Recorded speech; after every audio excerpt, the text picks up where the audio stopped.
Hello Aries, thank you for joining me for your weekly forecast for week commencing the 5th of June. This week is absolutely action-packed, and on its very first day, your ruling planet Mars moves into a new home. He shifts into the sign of Cancer and is going to be in this location for the next 6 weeks.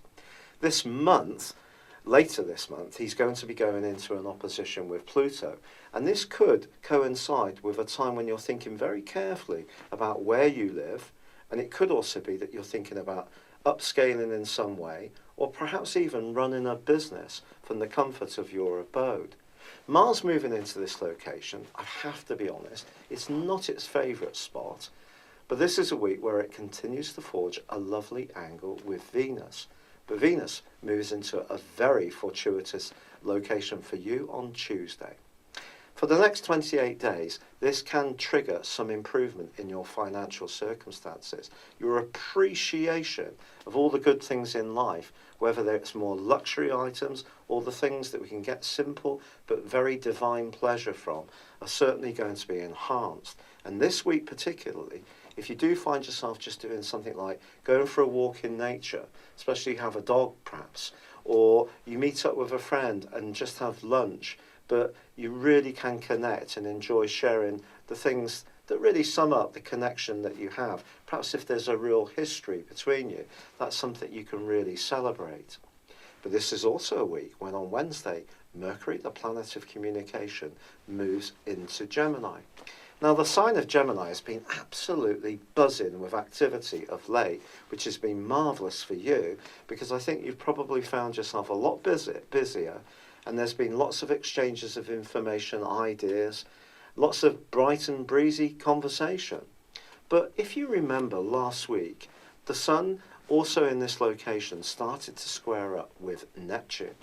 It's possible that since last Thursday, and this can continue through to this Thursday, that your energy has been a little more depleted, that you haven't felt quite so sure of yourself. Maybe some vague thoughts have been floating up into your consciousness, and it's possible also that you've picked up some information from others, which is not so kindly. This is continuing to be a time when you should steer clear away from anyone you know tends to drain you. We all have friends that we're perhaps fond of, but perhaps they're a little more needy. At the moment, it's time for you to just defend your boundaries as regards to these type of characters. But also, you could find yourself being exposed to someone who's an outright gossip. And that's someone too that you just need to be sure that they're not letting a little idea drop into the back of your mind, which is actually not going to be good for you. Now, there is a full moon this week in the sign of Sagittarius, which of course is your sister fire sign.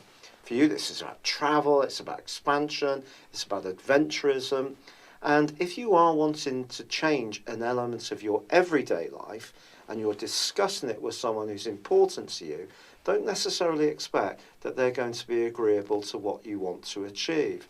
Perhaps their perspective is going to be skewed a little bit. But knowing that you may not necessarily get automatic approval can actually help you to deal with this all the better. But if you are discussing a contract, you need to see a lawyer, or you're thinking about sealing some kind of agreement, then do proceed with care in the following 2 weeks. Ironically, Jupiter, the planet of growth, optimism, international affairs and justice, which has been tracking backwards in the sign of Libra over the last 4 months, well, that starts to go forwards from Thursday too. So your relationships can become a lot more enriched from now through to the 10th of October. It's really a massive window of opportunity to make progress in how you interact with others. And your sensitivity, linked to your bright-mindedness, can certainly be a great way to make progress this week. It's been a real pleasure being with you. Thank you for joining me. Good luck and goodbye for now.